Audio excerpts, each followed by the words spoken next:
If you see someone waving you down on a desolate highway, don't stop. I was on an assignment for the Army, making my way up from San Antonio, Texas, to Tacoma, Washington.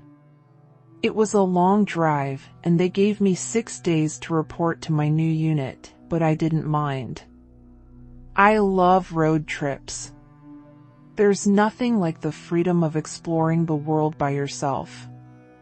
The first day of my journey, I planned to get as much driving in as possible so I could spend a few days in Utah, a sort of mini vacation you could say. This was January, and the days were short, so maximizing the amount of daylight I had was crucial. I got up extra early that morning, carried the last of my bags out to my Corolla, signed out of my old unit, and hit the road at roughly 5 a.m. It was an amazing day. I saw the landscape transform around me as I headed farther west than I had ever been in my life. From the San Antonio metropolitan area, to the savannas of the Edwards Plateau, to the pancake flat farmland of the Great Plains region, America's breadbasket. Finally, the farms opened up into prairie and I saw the Welcome to New Mexico, the land of enchantment sign. Now I was really in the middle of nowhere. Continuing on US Route 380, I eventually found myself in Roswell. I could have gotten a few more hours of driving in and made it to Albuquerque, but I figured since I was in no rush, I might as well see what Roswell had to offer. Who knows if I would get a chance to visit again. As a fan of the strange, dark, and mysterious, as Mr. Ballin would say, I took a self-guided tour of the shops and attractions. The next day, I continued to Albuquerque, then westward on Interstate 40. By the time I reached Gallup and started northbound on US Route 491, I still had 2 hours of driving left before crossing the border into Colorado, and another 45 minutes before I would get to Cortez, my planned stop for the night. However, my daylight was already running out, as sunset was at 6 p.m. I got Starbucks and refreshed myself for the final stretch. It was supposed to be easy. Just a straight shot. But looking back on it now, I figured that, had I decided to stop in Albuquerque instead of Roswell the night previous, I would have already been in Colorado by now, and possibly be making my way into Utah. I would have saved myself from what was waiting for me on that desolate highway. Route 491 stretched far into the Navajo Nation. On either side of me were endless expanses of prairie bookended by dark indigo mountains on the horizon. To my left, the sky glowed a faint orange-purple, the light slowly dying down like smoldering embers in a fire until finally plunging the land into darkness. Every now and then, I would see the forlorn headlights of another car passing by, which gave me a bit of relief that I wasn't alone. I also had my road trip playlist on to keep me company, and call me ironic, but Hotel California was playing. After passing the small, lonely town of Newcomb, the next piece of civilization would be Shiprock. However, between the two was a 36-mile stretch of absolute nothingness. An abyss I had to cross. I was not ready for what I was about to witness. After several miles, and having not seen another car on the road, I saw something strange emerge from the horizon. Barely lit by the moonlight, I thought it was a road sign at first. Then as I came closer, I realized it was a person, walking on the shoulder of the road, heading in my direction. I squinted, trying my hardest to focus on the figure. In the darkness, I could tell they were wearing a poncho of some sort, with long, black hair flowing down past their chest. Who could be walking out here, all alone, and at night, I thought to myself. Whoever it was, they had no lights, no reflectors, no strobes of any kind to signal to passing cars that they were there. And they walked on the pavement, dangerously close to oncoming traffic. I pulled to the left a bit, giving them a wide berth. Suddenly, my stereo cut out, as if I had turned it off. The screen went completely dark, and my phone disconnected from Bluetooth. While this was unusual, it certainly did happen from time to time, so I thought nothing of it. As I approached, I saw the person raise their right arm, as if to flag me down and hitch a ride. Oh no, I thought. There's no way that's happening. As my headlights swept by, I realized it was a man, dressed in a button-up shirt, a wool poncho, jeans, and cowboy boots. His large belt buckle glinted as the lights passed him. But in that split second, I realized with abject shock that not only were his eyes painfully wide open, but they seemed to be tracking me. Somehow, he was able to see me through the glare of my headlights and look me dead in the eyes, not breaking contact until I passed. I was shaken for a bit, but my nerves gradually subsided. My stereo abruptly turned back on and my music continued playing. I brushed everything off as simply my imagination.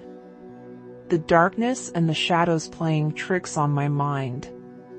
Besides, the man was behind me. I figured he must have been drunk. Indian reservations sadly had high rates of alcoholism. I looked in my rearview mirror. He was gone, I couldn't see him. Maybe he's too far behind me. No, that couldn't be, it must be too dark, maybe. I drove on, trying to figure out what had just happened, but at the same time, forcing myself not to think about it. Just when I thought I had moved on, I saw another shape in the distance. Getting closer, I realized it was another figure. Another person walking alone at night? There's no way. They walked along the shoulder of the road, swaying back and forth. Slowly, I could make out that this person was also wearing a poncho. Then I saw what looked like long, black hair reaching down past the chest. No. There's no way, it was the man. The same man. But how? The man raised his arm again, trying to flag me down. What did this guy want? I kept up my pace, with no intention of stopping for any reason. Just like last time, my stereo turned off again. Suddenly, the man leapt out onto the road, arms waving frantically. I swerved into the left lane, narrowly avoiding him. In my headlights, I noticed he had the same wide-eyed look, his gaze locked onto mine. I also saw that his clothes did not look as they did the first encounter. Once they were clean, if not well-worn, but now they were soiled and tattered, rags barely hanging onto his withered frame. His hair was wild and unkempt, with clods of dry dirt stuck in the locks. But his eyes remained the same. My heart nearly burst through my chest at the sudden shock.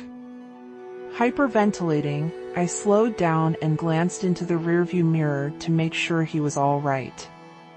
Nothing could have prepared me for what I was about to see. The man was running. He was sprinting towards me. I centered the wheel and accelerated, hoping to get as much distance from him as possible. But as I continued to speed up, so did he. Faster and faster I drove, but every time I looked in the mirror, I would still see him right behind me, perfectly keeping pace, his body tinted red by my tail lights. I could feel my temples throbbing and my hands getting slick with sweat on the steering wheel. I was sick to my stomach. There's no way. I looked forward, hoping to see a faint glimmer of light from the town ahead. But I was still too far away. I looked back at the rearview mirror.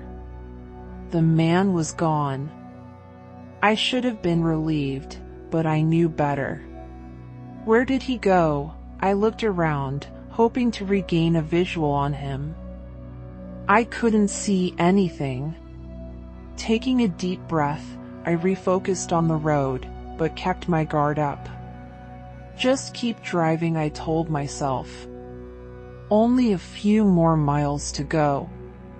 Out of the corner of my right eye, I saw something. Another shape. It wasn't the man, at least, I didn't think so. I glanced over, bracing myself for whatever was going to meet my sight. It looked like an animal.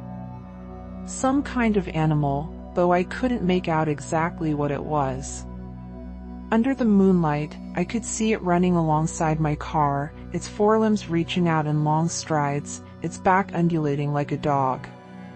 Closer and closer it came. The closer it was, the more of it I could see, little by little. Then I noticed that its limbs were far too long for its body. Its body was too short. It had no tail, and the head was oddly round. And from it came a trail of long, black hair. I slammed my foot on the gas, pushing my car's engine harder than it had ever been pushed before. By now I was clocking well over 110 miles per hour. But this creature, it kept up. It wasn't fazed. It simply ran faster and faster to match my speed. Just what was this thing? How could anyone or anything run this fast? The entity seemed to have endless stamina. Just how long could it keep this up? Just how much faster could it go? Soon, my car would hit its top speed. And then what? How long could it maintain that before breaking down? It wouldn't be long until my engine overheats. But regardless, I would eventually run out of gas. And when I do, what would happen if that thing got me? At 120 miles per hour, my car had reached its limit. This was the fastest I could go. But the creature continued its pursuit. My temperature gauge was approaching the red, and so was my tachometer. I couldn't keep this up any longer. Suddenly, like the beacon of a lighthouse on a tumultuous sea, the first light of Shiprock came into view. It was close. If I could just go a little longer, I could make it into town to safety. I pressed on. I fixed my eyes on the lights, growing brighter on the horizon. They bloomed outwards, glimmering in the night air. Though it was a small town, it was a sight for sore eyes in my situation. Looking in my periphery, I saw the undulation of the creature's spine as it kept pace with my car. But now, it was slipping away, steering farther and farther from the road. It suddenly hit me just how hard my heart was beating. Beads of sweat dripped down my face. I looked over, and the creature was gone. But this time, the feeling of dread had also gone with it. My stereo once again turned back on, and as my music resumed, I breathed a deep sigh of relief. I let off the accelerator. The man, the creature, whatever it was finally gone for good. Having white-knuckled the steering wheel the whole time without realizing it, my hands were extremely sore. But I was glad to have made through. A week later, I told another soldier in my unit about what I had experienced. Being originally from Albuquerque, she was familiar with the Native American legends of the Southwest. The conversation steered toward a certain creature that she would not dare speak the name of. She also told me that the highway I took was well known for all sorts of paranormal phenomena. Google what Route 491 used to be called, and everything will make sense. Be careful out there.